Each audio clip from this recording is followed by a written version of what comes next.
Study IQ IAS, अब तैयारी हुई अफोर्डेबल।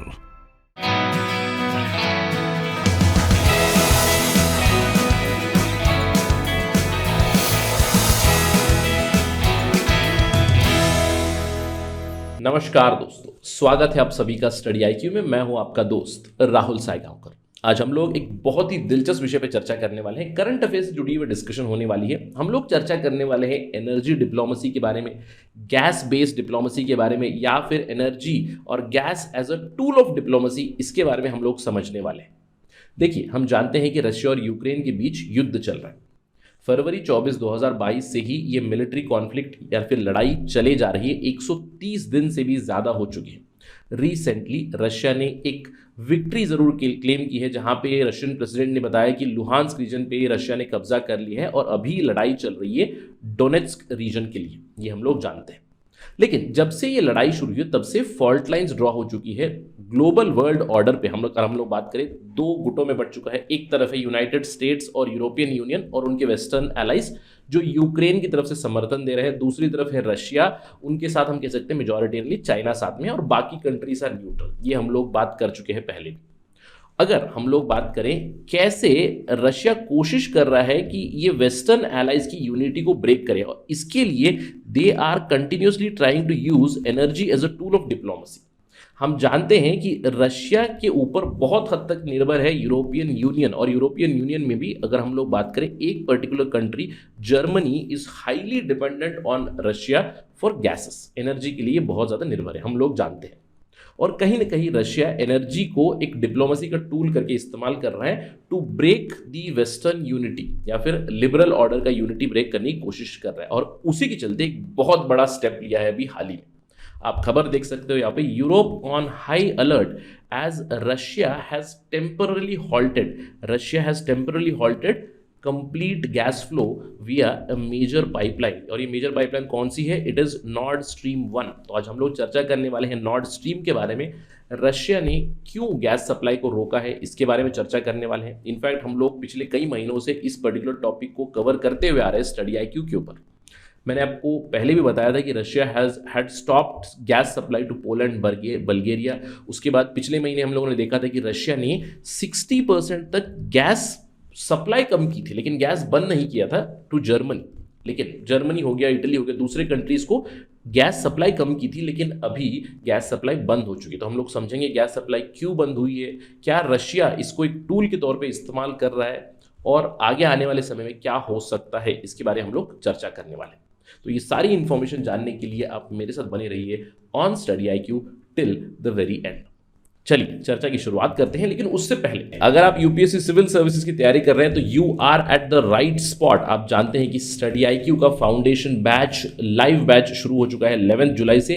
केवल ओरिएंटेशन क्लास हुआ है, कुछ ही दिनों में कंप्लीट क्लासेस शुरू हो जाएंगी। सुबह 8 बजे ये क्लासेस चलेंगी। और अब जानते हैं कि study IQ foundation batch is a one stop solution for all your UPSC civil services general studies needs. अगर हम इस प्रोग्राम के बारे में बात करें तो इस प्रोग्राम में आपको MCQ बेस्ड लर्निंग कराई जाएगी। इसी प्रोग्राम में आपको प्रीलिम्स बेस्ड टेस्ट सीरीज भी मिलेगी। हर एक मॉड्यूल खत्म होने के बाद आपको आंसर राइटिंग की प्रैक्टिस करा दी जाएगी। आपको करंट अफेयर्स प्रोग्राम मिलेगा, सक्सेस इन प्रीलिम्स मिलेगा। और इस पर्टिकुलर प्रोग्राम का मैं कहूँगा USP है 1-to-1 mentorship is very very important part. 1-to-1 mentorship में आप अपने सारे जो भी एकेडमिक डाउट्स है, नॉन एकेडमिक डाउट्स है, वो क्लियर करा सकते हैं हमारे मेंटर से। इसके अलावा there would be group mentorship और ज्ञानवाणी सेशंस, जहां पे आप रिटायर्ड ब्यूरोक्रेट्स, सर्विंग ब्यूरोक्रेट्स से इंटरेक्शन कर पाओगे, उनके एक्सपीरियंस को समझ पाओगे, which will be a very important motivation factor for you. ध्यान रखिएगा कि new admissions will close by 20 July 2022। Live classes starting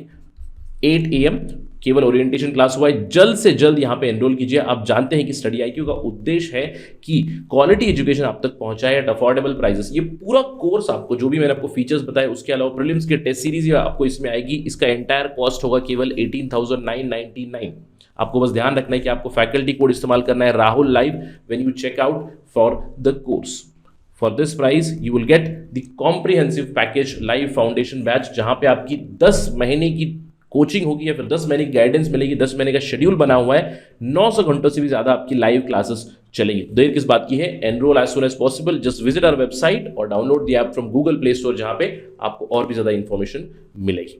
do it as soon as possible. जैसे कि मैंने आपको बताया, हमारी चर्चा होने वाली है about gas supply from Russia to Germany और रशिया टू यूरोप, और ये हुआ करती थी नॉर्ड स्ट्रीम से। आप यहाँ पे खबर देख सकते हो, नॉर्ड स्ट्रीम 1 से टेम्पररीली गैस सप्लाई बंद हो चुकी है, क्योंकि रशियन ऑपरेटर गाज़प्रोम ने स्टेटमेंट जारी किया है कि Nord Stream 1 is undergoing yearly maintenance from July 11 to July 21, यानी कि 10 दिन, जुलाई 11 से जुलाई 21 तारीख तक कोई गैस सप्लाई नहीं होगी to the Europeans from the Russian side. Although यहाँ पे मेंटेनेंस के लिए इन्होंने रीजन बताया, बट हम लोग यहाँ पे बात करते हैं क्या ये एक टूल है नेगोशिएशन के लिए, क्या ये एक टूल है to negotiate reduction of sanctions, इसके बारे में हम लोग चर्चा करने वाले हैं। लेकिन उससे पहले ये नॉर्ड स्ट्रीम 1 क्या है, इसको थोड़ा समझना बहुत जरूरी हो जाता है। देखिए, नॉर्ड स्ट्रीम एक सिस्टम है of offshore natural gas supply, यानी कि पाइपलाइंस बनी हुई है रशिया से लेकर जर्मनी, ऑफशोर यानी कि जर्मनी से गैस निकलेगी, पाइपलाइन अंडरग्राउंड है,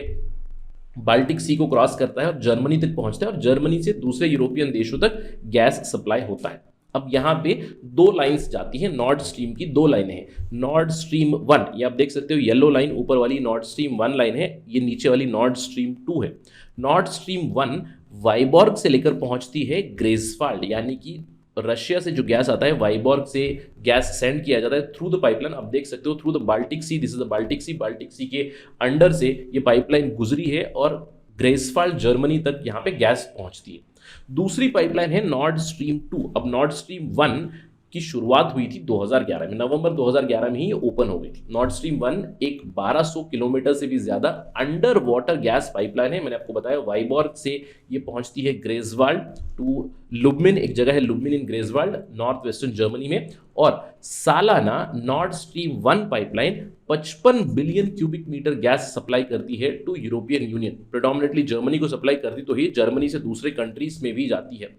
ये इनॉग्रेट हुई थी 2011 में। जब इसकी इनॉग्रेशन हुई थी उस समय पे जो जर्मनी की चांसलर थे, जर्मनी की चांसलर थी एंगेला मर्केल, उन्होंने ये अनाउंस किया था कि this Nord Stream 1 had cost us 7.4 billion euros and this is going to pave a way for safe sustainable partnership with Russia. 11 साल पहले किसने इमेजिन किया था कि इस स्टेटमेंट के ऊपर एक बहुत बड़ा प्रश्न चिन्ह बनेगा, क्योंकि 11 साल बाद यही नॉर्ड स्ट्रीम 1 जो बहुत बड़ा प्रोजेक्ट था, ये अभी रशिया के हाथ में एक टूल बन चुका है, tool for blackmailing, tool for energy diplomacy. Nord Stream 2 की शुरुआत 2015 में हुई थी। नॉर्ड स्ट्रीम 1 के ही पैरेलल एक नॉर्ड स्ट्रीम 2 पाइपलाइन बना रहे थे रशिया और जर्मनी मिलकर, 5 कंपनीज मिलकर ये स्टार्ट करने वाले थे, लेकिन ये बंद हो चुका है। देखिए, अगर नॉर्ड स्ट्रीम 2 बनता तो नॉर्ड स्ट्रीम 2 से भी 55 बिलियन क्यूबिक मीटर्स हर साल गैस सप्लाई किया जा सकता था, लेकिन ये नहीं हुआ है। आप जानते हैं कि जब से युद्ध की शुरुआत से पहले से ही Germany had frozen the Nord Stream 2 pipeline, क्योंकि यूक्रेन क्राइसिस काफी डीपन हो गई थी, तो नॉर्ड स्ट्रीम 2 शेल्व हो चुका है। ऑल्दो आपको ये जानना जरूरी रहेगा कि नॉर्ड स्ट्रीम 2 का भी 90% से भी ज्यादा काम, up to 95% work was almost over, लेकिन इस वॉर के चलते ये अभी बंद हो चुका है। नॉर्ड स्ट्रीम 1 से गैस सप्लाई कंटिन्यूसली हो रही थी, 55 billion cubic metres per year इसकी कैपेसिटी है, अभी भी ये ऑन थी। लेकिन हम जानते हैं कि जब से यूक्रेन क्राइसिस शुरू हुआ है तब से रशिया ने इसको एक टूल करके इस्तेमाल किया है। कुछ महीनों पहले रशिया ने गैस की एक्सपोर्ट रोकी थी पोलैंड, बल्गेरिया को। पिछले महीने हम लोगों ने चर्चा की थी कि Russia cut natural gas supply to many European partners और मेनी यूरोपियन कंट्रीज, जहां पे इन्होंने 60% की रिडक्शन की थी गैस की, जो भी सप्लाई हो रही थी 60% रिडक्शन की थी। इसका रीजन बताया था, रीजन हम लोग थोड़ी देर में जानेंगे। लेकिन अभी क्या हुआ है, अभी completely Nord Stream 1 gas pipeline has been shut down. Reason बताया गया है फॉर रिपेयर्स। अब अकॉर्डिंग टू गाज़प्रोम, जो ऑपरेटर है इसका, रशियन जायंट है गाज़प्रोम, इन्होंने कहा है कि it is temporary halt for 10 days, यानी कि 10 दिन नहीं आएगा। अब आप जानिए ये चीज कि नॉर्ड स्ट्रीम 1 टेक्निकली 10 दिन के लिए बंद रहेगा, जुलाई 11 2022 से लेकर जुलाई 21 2022 तक। और ऐसा नहीं है कि कोई सडन न्यूज है, this is not a sudden news, क्योंकि ये ईयरली मेंटेनेंस का टाइम था, सभी को पता था कि इस समय पे ये होगा, तो 11 जुलाई को गैस सप्लाई बंद हो चुकी है। लेकिन जिस तरह का अभी जियोपॉलिटिकल सिनारियो हो चुका है, जियोपॉलिटिकल डेवलपमेंट जिस तरह की हो चुकी है, उसमें ये एक बहुत बड़ा टूल है फॉर रशिया। ये कैसे? मैंने आपको बताया, पहले इन्होंने पोलैंड और बल्गेरिया को गैस सप्लाई हॉल्ट कर दी, जर्मनी को, इटली को, दूसरे कंट्रीज को 60% पिछले महीने मिड जून में हुआ था ये, हम लोगों ने इसके ऊपर चर्चा भी की थी कि 60% गैस सप्लाई बंद हो चुका है और इसका टाइटल दिया हुआ था विंटर इज कमिंग, क्योंकि winter might and the war, हम लोगों ने ये बात की थी, क्योंकि अभी अगर विंटर आएगा और यूरोप के पास गैस नहीं रहेगा तो वो काफ़ी टेंशन या फिर प्रेशर में आ जाएंगे। अब ये जब 60% डाउन हुआ था, जो सप्लाई डाउन होती, उस समय पे गाज़प्रोम ने कहा था कि रिडक्शन इन सप्लाई किस लिए हुई है, क्योंकि उनकी जो गैस का एक टरबाइन था, turbine had gone for maintenance, multiple turbines had gone for maintenance to Germany's Siemens Energy company. Germany की कंपनी है सीमेंस एनर्जी, कनाडा में बेस्ड है। इनके पास रशिया के जो टरबाइंस थे, यानी कि नॉर्ड स्ट्रीम के जो गैस टरबाइंस थे, वो कनाडा में गए हुए थे फॉर मेंटेनेंस। और आप जानते हैं कि जब से युद्ध शुरू हुआ है तो कनाडा हो, जर्मनी हो, दूसरे यूरोपियन देश हो, यूनाइटेड किंगडम हो, यूएसए हो, इन्होंने सैंक्शंस लगाए हैं, प्रतिबंध लगाए हैं रशियन वर्क के ऊपर, यानी कि जो भी यहाँ पे रिपेयर के लिए पहुंचा था उसे उन्होंने रोक दिया था। और अभी तो ये मेंटेनेंस के लिए रुक चुका है। अब मेंटेनेंस के नाम पे वी डू अंडरस्टैंड दैट इन्हें इन टर्बाइंस की जरूरत जरूर पड़ेगी, तो यहाँ पे जर्मनी की मदद करने के लिए भी कनाडा भी उतरा है। कुछ ही दिनों पहले की खबर है कि कनाडा ने डिसाइड किया है कि वो जो रिपेयर टर्बाइंस थे नॉर्ड स्ट्रीम 1 के, उन्हें जर्मनी वापस भेजेगा और Germany is now going to give them back to the Russians. यानी कि कनाडा अभी टर्बाइंस वापस भेजेगा टू द रशियंस। और जैसे ही ये अनाउंसमेंट हुई, कहीं ना कहीं एक ब्रेक इन यूनिटी जरूर दिखी। यूक्रेन की तरफ से एक बहुत ही स्ट्रॉन्ग स्टेटमेंट आया। यूक्रेन के प्रेसिडेंट वोलोदिमीर ज़ेलेंस्की ने अनाउंस किया that he is deeply disappointed that Canada is sending the Russian turbines back to Germany and Germany will give back to Russia. यानी कि जो गैस का कारोबार है, जो गैस का बिजनेस है, वो फिर से वापस चलेगा। यानी कि gas is being used as a very important tool of diplomacy. अब यहां पे आप देखिए, कनाडा की तरफ से जो स्टेटमेंट आया था, इन्होंने क्लियरली कहा था कि right now as an exception हम लोग ये जो टर्बाइंस भेज रहे हैं, इस टर्बाइन को भेजने के लिए हम लोगों ने जो सैंक्शंस लगाए हैं, उन सैंक्शंस को हम सर्कमवेंट करने वाले हैं। यानी कि इन सैंक्शंस को इन्होंने एक्सेप्शन दिया हुआ है, लेकिन उन्होंने ये भी अनाउंस किया कि हम लोग और भी ज्यादा प्रतिबंध लगाने वाले हैं रशिया के ऊपर। बट कहीं ना कहीं ये हमें पता चल रहा है कि Russian pressure is working. Sanctions in turbines के ऊपर थे, सैंक्शंस को सर्कमवेंट करते हुए ये जल्दी पहुंचेंगे रशिया नॉर्ड स्ट्रीम 1 पाइपलाइन के लिए। लेकिन 10 दिन बाद क्या होगा, ये सबसे बड़ा सवाल रह जाता है हम सभी के सामने। What is going to happen after 10 days? क्या 10 दिन बाद नॉर्ड स्ट्रीम 1 पाइपलाइन वापस चलना शुरू हो जाएगी? Will it run at capacity?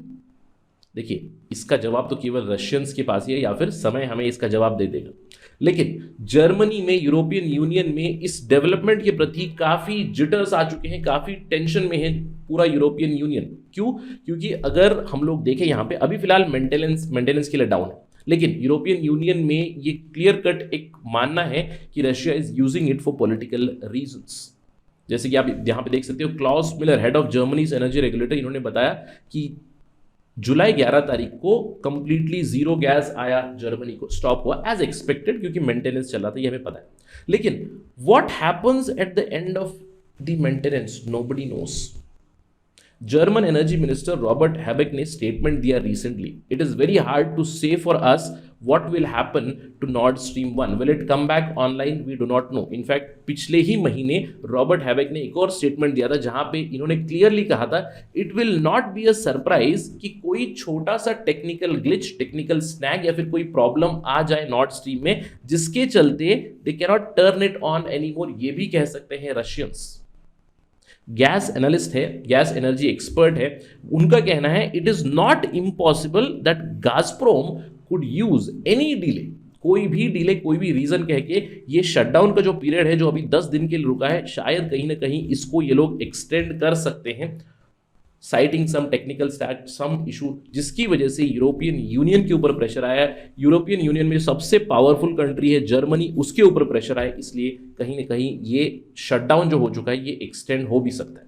अब देखिए, काफ़ी ऑप्टिमिस्टिक भी थे। German energy minister Robert Habeck, इन्होंने कहा कि मेंटेनेंस के बाद शायद जो रिडक्शन हुई थी 60% की वो भी ना रहे और ज़्यादा यानी कि फुल कैपेसिटी पे भी नॉर्ड स्ट्रीम से गैस आ सकती है। But it is all a geopolitical game, it is all based on geopolitical calculations. यानी कि European union right now do not have any options. क्यों? क्योंकि एनर्जी कहाँ से आएगी? इतनी शॉर्ट टाइम में इन्हें गैस कहाँ से मिलेगा? ऑल्दो ये लोग एलएनजी के लिए ज़रूर काम कर रहे हैं, यानी कि लिक्विफाइड नेचुरल गैस के लिए इन्होंने ऑर्डर्स दिए हुए हैं दूसरे कंट्रीज़ को। United States is supplying, but Germany as a country, इनके पास कोई एलएनजी पोर्ट नहीं है, एलएनजी का इंफ्रास्ट्रक्चर नहीं है। So how will they survive? ये एक बहुत बड़ा सवाल रह जाता है। अब क्या होगा आने वाले 10 दिनों में, ये तो हमें पता ही चलेगा। लेकिन एक चीज़ काफ़ी चर्चा का विषय ज़रूर बन चुकी है कि अगर गैस कट ऑफ हुई, अभी फिलहाल 10 दिनों के लिए गैस कट ऑफ हुई है, अगर ये कंटिन्यू होगा देन जर्मनी में restart its coal fired power plants. और अगर ये होगा then it is going to be dark future, not just for Germany, it is going to be dark future for the entire world. क्योंकि coal based power plant अगर ये लोग फिर से फायर अप करेंगे तो carbon dioxide, green house gases फिर बढ़ेंगे। जो हमारी लड़ाई चल रही है क्लाइमेट चेंज के खिलाफ, we are going to take a big step back from that. तो आने वाले समय में हमें पता चलेगा कि what is going to happen. But अभी फिलहाल तो there is quite a possibility कि नॉर्ड स्ट्रीम 1 को एक टूल करके इस्तेमाल कर सकता है रशिया और शटडाउन पीरियड को एक्सटेंड कर सकता है। Let's wait and watch for this answer. But एक छोटी सी डिप्लोमेटिक विक्ट्री जरूर है ये रशिया के लिए। मिलिटरीली उन्होंने अनाउंस किया कि लुहांस्क के ऊपर उन्होंने कब्जा कर लिया और कुछ ही दिनों में एक डिप्लोमेटिक विक्ट्री भी यहाँ पे कहीं ना कहीं हो चुकी है, क्योंकि जो उनके टर्बाइन्स स्टक थे कनाडा में वो अभी वापस पहुंच रहे रशिया के पास without any sort of sanctions. So some sort of a diplomatic victory for sure. इससे एम्बोर्डन होकर कोई एक्शन ले सकते हैं। Let's wait and watch for that. अगर कोई अपडेट होगी तो will discuss that as soon as possible on Study IQ। अगर आपको ये वीडियो पसंद आई, you can always follow me on my social media handle @RahulSai222। अगर आपको कोई सवाल है, कोई डाउट है, कोई फीडबैक है, सजेशन है, कंप्लेंट है, just message me directly on Instagram. I do respond on Saturdays and Sundays. That is it in this particular video. Thank you for watching this video. Jai Hind. मैं ओम Sharma study IQ के परिवार को बहुत बहुत धन्यवाद देना चाहता हूँ, क्योंकि उनकी वजह से मैंने बहुत कुछ सीखा है और बहुत सारी चीज़ें मेरे लिए आसान हो गई हैं। मेरी तैयारी में एक नया आयाम मिला है। बहुत बहुत धन्यवाद study IQ। Study IQ IAS, अब तैयारी हुई अफोर्डेबल।